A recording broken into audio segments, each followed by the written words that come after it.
everyone, welcome back to the show. Welcome back to Ako Anime, and now we will have our episode 65 or our Voltes 5 Legacy. And yeah, the Voltes 5 Legacy episode 65, it's very short. So madali lang to, okay? So episode 65, simula tayo dito na nag-usap si Hrothgar at si General Watson at nasambit dito ni Hrothgar yung Solar Bird. Yeah, that Solar Bird. Dapat daw mag-isa na yung Solar Bird at ang ating Camp Big Falcon. Dahil ito ang magiging sasakyan. Yes, at nangyari ito sa anime. Ito ang magiging sasakyan nila para mabilis na makarating or makabalik ang ating mga Bosenians at ang ating Voltes 5 team. Kasama na ang Camp Big Falcon na pumunta sa Bosenia. Kasi, alam nyo, sa anime, magtatapos ang lahat sa Bosenia. Hindi sa Earth. Kasi, imbis na ang Bosenia ang sasalakay, si Voltes 5 ang sasalakay sa Bosenia. And yeah, that is a spoiler.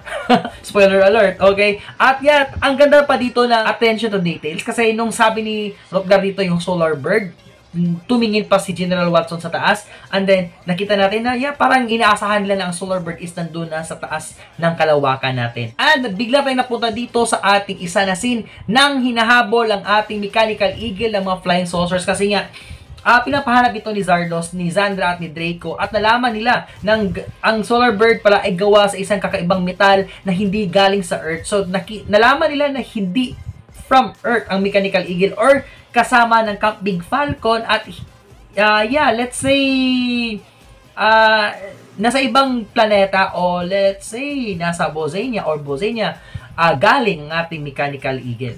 And then nalaman ng Voltes 5 team natin doon sa CBF na hinahabol ang ating Mechanical Eagle ng mga Flying Saucers ng mga Bosenian. So, ang ginawa nila is yeah, parang pagbibigay ng utang na loob na tinatakot at sinasalakay ng ating mga Flying Saucers ng Bosenia ang ating Mechanical Eagle. So, yun, to the rescue ang ating Voltes 5 team. And then, ito na nga, tinamaan ang ating Mechanical Eagle at nag-down ito. Pero mabuti na lang at andon ang ating Voltes 5. Yan, nag-volt in pa sila dito. At kinuhan lang Mechanical Eagle at sinave nila ito dun sa Camp Big Falcon. At sabi nga ni Mark, another visitor outside the Camp Big Falcon. So yeah, you know, Mark is very negative for the persons na nakakapunta sa kanilang base. So just to have a safety base, parang gusto niya parang wala na sanang papasok pa ditong mga extra na mga tao. Yeah, just to be safe. Pero yun nga, ito na, nalaman nila na ang nakasakay sa Mechanical Eagle is si General Watson. Nasa malubhang kalagayan dito si General Watson at nasa Camp Big Falcon na, nasa medical bay at ginagamot, pero malubha ang tama dito ni General Watson.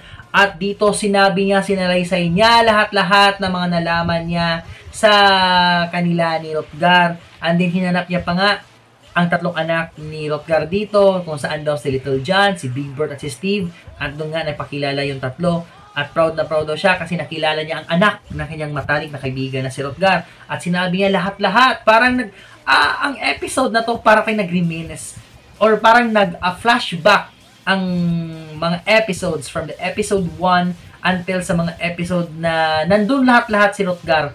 From being a aristocrat in the Bosenia, being a general, and then should be crowned as an emperor sa Bosenia, pero napigilan dahil nga huwad lamang ang mga sungay ni Hrothgar dito, and then so on and so forth hanggang nakilala ang mama nila at nabuo yung tatlo. Yan, nabuo at yeah, naging piloto ng Voltes 5 natin. And then yun na, nalaman ng lahat na merong dugong Bosenian, si Little John, si Big Bird, at si Steve.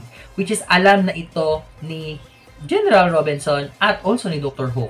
Pero ang binabigla dito is si Jamie at si Mark.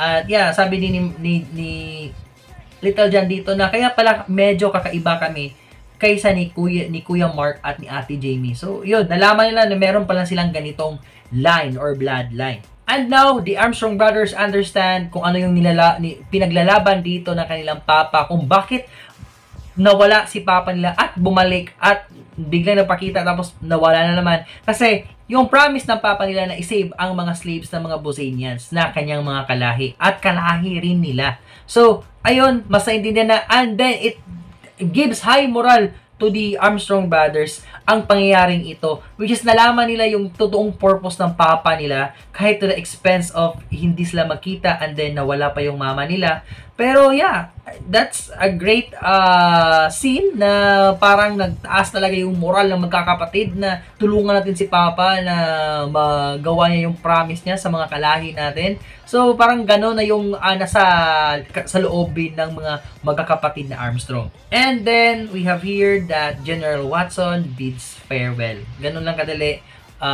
Kasi malubha talaga yung tama ni General Watson, pero hindi naman kasi pinakita kung paano siya tinamaan ng malubha doon. Talagang yung mechanical eagle lang.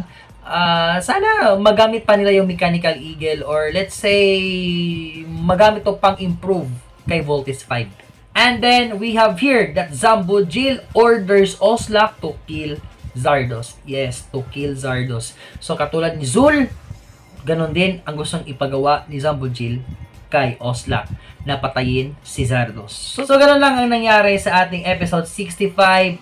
Nalaman natin na si General Watson ang piloto. Alam na natin na buhay si Rutger at alam na ng ating Armstrong brothers na buhay pa yung papa nila. And then may dugong Bosenian sila. It's a little bit shocking na isang episode nangyaring lahat ng to.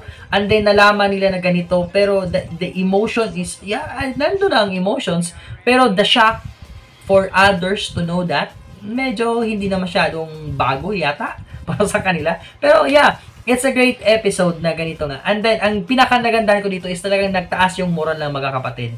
Na alam na nila kung ano talaga, at natukoy nila kung ano talaga yung gustong objective ng papa nila.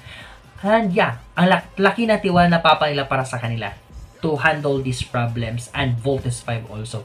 So that's it for now guys. Thank you so much sa lahat ng mga nanonood, mga manonood pa, magsasubscribe pa.